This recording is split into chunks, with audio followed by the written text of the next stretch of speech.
আমি প্রায় 11:30টার সময় 11:30 পৌনে 12টার সময় আমার কাছে দ্রুত ছুটি যায় নাইট গার্ড, যেই বলে যে মামু শিগগির ওঠো, তোমার অফিসের ভিতরে আগুন ধরে গেছে। তাই আমি দ্রুত চলে আসলাম। দ্রুত চলে এসে দেখি ওর ভিতরে দাউ দাউ করে আগুন জ্বলতেছে। তখনই আমি আমার আর ভাই ভাগ্যেরা বাড়িতে চলে আসলো। আসার পরে আমি ত্রিপুল লাইনে ফোন দিলাম।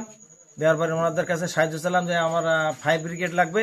পদ্মা সেতু, মেট্রো রেল এবং এলিভেটেড এক্সপ্রেসওয়ে নির্মাণের গর্বিত অংশীদার বসুন্ধরা সিমেন্ট। আসার পর দেখি যে এখানে অনেক মানুষ ছিল। তারপরে দেখলাম যে আসলে আগুন ধরেছে, ঠিক আছে। যত পানি মারতেছে আমরা পানি নেওয়ানোর জন্য, তত দিকে পানিটা আগুনটার জন্য ফুলকে যাচ্ছে বেশি। যার কারণে আমরা পানি দেওয়া বন্ধ করলাম। যে ফায়ার সার্ভিসের ফোন আছে, ওরা আসতেছে, যার কারণে আমরা স্টপ করতেছিলাম। যে আমরা পেট্রোল করে ঘুরিয়ে দিয়ে ওখানে মোড়ে একটু বিশ্রাম করি, দাঁড়াই, গল্প করি।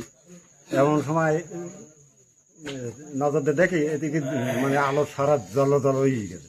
এখন এবারে ছুটি আসলো আমার ডিউটি দ্বারা একজন এসে বলছি, জামাই বেটা শিগগিরই আসো, মডেলের অফিসে আগুন ধরিয়ে গেছে।